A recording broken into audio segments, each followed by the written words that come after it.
आज देखिए, आज का हमारा जो टॉपिक है यहाँ पे मैंने किया है कि पारिस्थितिक तंत्र, जो हमारा डीएलएड 4 सेमेस्टर सब्जेक्ट हमारा क्या है, विज्ञान की अकादमी है। तो पारिस्थितिक तंत्र हमको आज पढ़ना है। तो हम सबसे पहले जानेंगे कि पारिस्थितिक तंत्र अर्थात इकोसिस्टम होता क्या है। तो इकोसिस्टम होता क्या है? इकोसिस्टम देखिए यहाँ पे मैंने लिख दिया है कि पारिस्थितिक तंत्र एक ऐसा कार्यशील और परस्पर क्रियाशील तंत्र होता है जिनका संगठन एक या अधिक जीवों तथा उनके पर्यावरण से होता है। एक या अधिक जीवों तथा उनके पर्यावरण से होता है। इसका अर्थ यही है कि पारिस्थितिक तंत्र में विभिन्न प्रकार के जीव जंतु तथा पेड़ पौधे एक दूसरे में सम्मिलित रहते हैं। ठीक है, अब देखिए पारिस्थितिक तंत्र जो है इसको सर्वप्रथम प्रस्तावित किसने किया था? पारिस्थितिक तंत्र को अर्थात इकोसिस्टम को सबसे पहले प्रस्तावित किसने किया था? यहाँ पे हमने पहले से किया है। एजी टांसले ने 1965 में सर्वप्रथम पारिस्थितिक तंत्र को अर्थात इकोसिस्टम को प्रस्तावित किया था। ठीक है, अगर हम पारिस्थितिक तंत्र की बात करें तो यह छोटा भी हो सकता है, बड़ा भी हो सकता है। अब छोटा यहाँ पे हमने लिख दिया है जैसे इकोसिस्टम, ये प्राकृतिक, नेचुरल और कृत्रिम मीन्स मानवीय। पारिस्थितिक तंत्र अर्थात इकोसिस्टम दो प्रकार का हो सकता है। एक प्राकृतिक, जो प्रकृति के द्वारा हमारा क्या होता है, निर्मित होता है। अब प्रकृति के द्वारा जैसे नदी हो गया, हमारा झील हो गया, झरना हो गया, समुद्र हो गया आदि। एक इसके द्वारा प्राकृतिक अर्थात नेचर, जो हमारी प्रकृति निर्मित की है, वो क्या है? नदी हो गया, झील हो गया, झरना हो गया, समुद्र आदि। ठीक है, और हमारा दूसरा है कृत्रिम। कृत्रिम में हमारा क्या है? जैसे मानव निर्मित, जिसको किसने निर्मित किया है? मानव ने निर्मित किया हो, उसको हम क्या कहते हैं? कृत्रिम कहते हैं। जैसे हमारा क्या हो गया? खेत हो गया, उद्यान हो गया, चरागाह हो गया, ये सब। तो अगर हम देखिए पारिस्थितिक तंत्र की बात करें तो ये बड़ा भी हो सकता है, छोटा भी हो सकता है। जल के एक बूंद की समान छोटा भी हो सकता है और समुद्र की तरह विशाल भी हो सकता है। अर्थात अगर हम बात करें इकोसिस्टम की तो ये ऐसे छोटा भी हो सकता है और बड़ा भी हो सकता है। बड़ा हो जाए क्या आ जाए? सबसे बड़ा जो है पारिस्थितिक तंत्र किसका होता है? वो समुद्र का होता है। और छोटे में क्या होता है? जैसे खेत हो गया, उद्यान हो गया, ये छोटा ही है। अगर हम समुद्र की बात करें तो सबसे बड़ा पारिस्थितिक तंत्र किसमें होता है? समुद्र का होता है। अब हम पारिस्थितिक तंत्र के घटक की बात करेंगे तो इसके घटक के रिगार्डिंग हम पढ़ेंगे। तो पारिस्थितिक तंत्र के घटक है वो दो हैं। एक हमारा जैविक घटक है और दूसरा हमारा क्या है? दूसरा हमारा है अजैविक घटक। अजैविक घटक। अब देखिए जैविक घटक, इसको सजीव घटक भी कहते हैं। सजीव कहते हैं किसे है? आप लोग जानते हैं कि जिसमें क्या पाया जाता है? जीवन पाया जाता है, वही हमारा क्या है? सजीव है। तो सजीव घटक इसको भी कहते हैं, जैविक घटक को। अब देखिए इसके अंतर्गत विभिन्न प्रकार के पौधे, जंतु तथा सूक्ष्म जीव आते हैं, जिसको हम कितने भागों में डिवाइड किए हैं? 3 भागों में। पहला हमारा हो गया उत्पादक, दूसरा हमारा उपभोक्ता और तीसरा हमारा है अपघटक। ठीक है,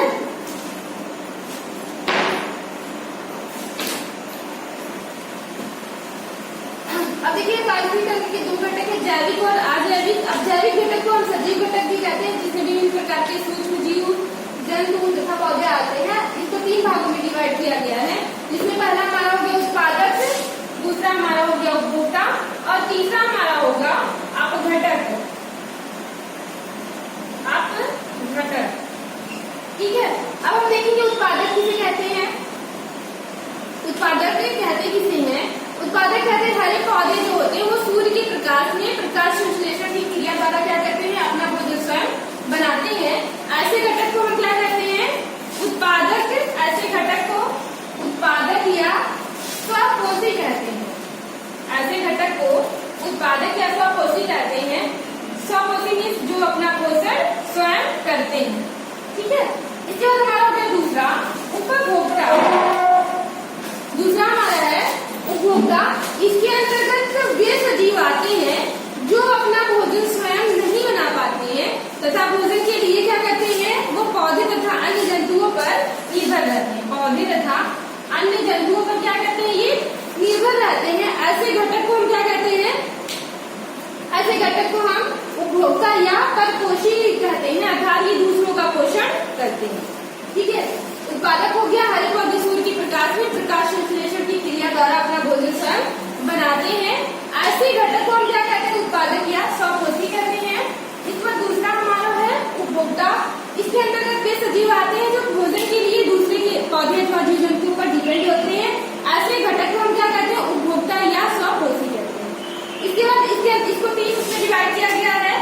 प्राथमिक, द्वितीयक और तृतीयक।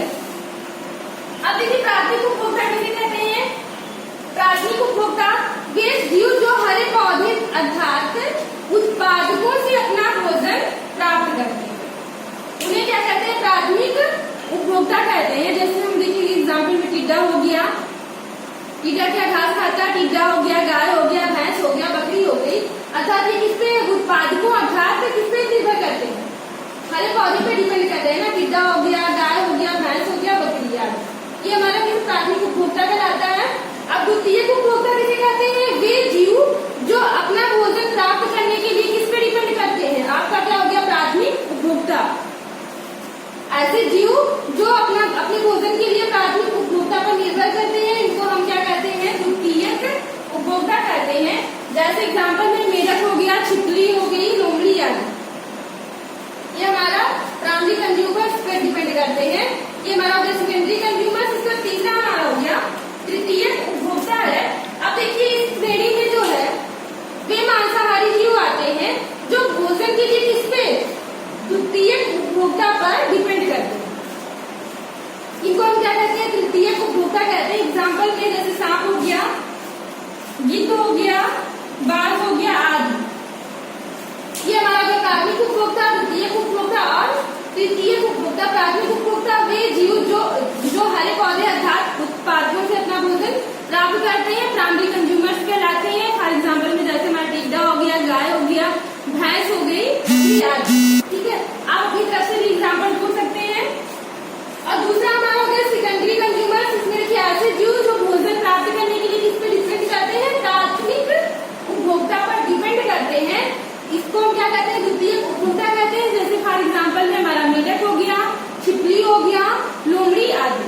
ठीक है, अब हमारा तीसरा है टर्सरी कंज्यूमर्स। अब देखिए टर्सरी में क्या होगा? इस श्रेणी में वे मांसाहारी जीव आते हैं जो भोजन के लिए किस पे डिपेंड करते हैं? द्वितीयक उपभोक्ता पर डिपेंड करते हैं। एग्जाम्पल में जैसे सांप हो गया, गिद्ध हो गया, बाघ हो गया आदि। अब जैसे हम देखते हैं डिपेंड, जैसे मान लीजिए ये हमारा क्या है? घास है। घास को क्या खाया? टिड्डा। टिड्डा को क्या खाएगा? इसको मेढक हो गया, और मेढक को कौन खाएगा? मेढक को सांप। तो ये एक दूसरे पे क्या है? डिपेंड है।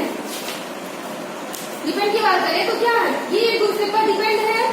इसके बाद हम देखते हैं अगला नेक्स्ट हमारा है, अगर हम क्वेश्चन आपसे पूछते हैं कि मनुष्य किसमें आता है? मनुष्य हमारा आएगा सर्वभक्षी में।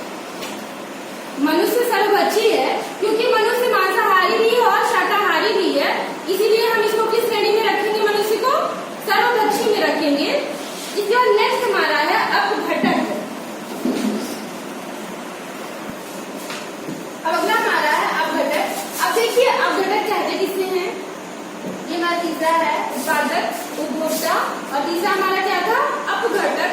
तो अपघटक कहते किसे कहते हैं? कि इसके अंतर्गत वे सूक्ष्म जीव आते हैं जो विभिन्न श्रेणी के जीवों, पौधे तथा जंतुओं के शरीर को क्या कर देते हैं? अपघटित कर देते हैं। तो एग्जाम्पल में बात करें जैसे कवक हो गया, आप लोग कवक देखते होंगे, कवक हो गया, जीवाणु आदि। ये क्या करते हैं? जीवाणु जंतुओं के शरीर को या पेड़ पौधे जब मृत हो जाते हैं उनके शरीर को क्या कर देते हैं? अपघटित कर देते हैं। तो इसे हम क्या कहते हैं? अपघटक कहते हैं। इसके बाद हमारा हो गया दूसरा है तो अजैविक घटक। पारिस्थितिक तंत्र के अकॉर्डिंग आप लोगों ने पहला जैविक घटक पढ़ा। जैविक घटक में आप लोगों ने पढ़ा उत्पादक, उपभोक्ता और अपघटक, जिसमें उपभोक्ता के अकॉर्डिंग आपने पढ़ा प्राथमिक उपभोक्ता, द्वितीयक उपभोक्ता और तृतीयक उपभोक्ता। इसको थर्ड हमारा क्या है? अपघटक पढ़ा आप लोगों ने। अब दूसरा हमारा जो है अजैविक घटक है। अजैविक घटक को हम कितने भागों में डिवाइड करें? 3 भागों में, जिसमें कार्बनिक तत्व हो गया, अकार्बनिक तत्व हो गया, और थर्ड हमारा है जल वायु। अब अकार्बनिक तत्व कहते किसे क्या है? ये स्वापोषी घटकों जैसे हरे पौधे जो होते हैं उनके क्या है? पोषक तत्व है। एग्जाम्पल में अगर बात करें जैसे जल हो गया, ऑक्सीजन हो गया, कार्बन डाइऑक्साइड हो गया, खनिज लवण आदि। ठीक है, ये अकार्बनिक तत्व हो गए। और कार्बनिक तत्व इसके अंतर्गत जो मृत पौधे के जंतु होते हैं से प्राप्त जो प्रोटीन होती है, वसा हो गई, कार्बोहाइड्रेट्स आदि समृद्ध है। ठीक है, ये हमारे किसके अकॉर्डिंग आएंगे? कार्बनिक तत्व के अकॉर्डिंग। और थर्ड हमारा है जलवायु। जलवायु में जैसे हो गया सूर्य का प्रकाश हो गया, ताप हो गया, वर्षा आदि। ठीक है, तो उम्मीद करते हैं आपको ये टॉपिक समझ में आ गया होगा। ठीक है, नेक्स्ट टाइम हम मिलेंगे अगले टॉपिक में। Thank you.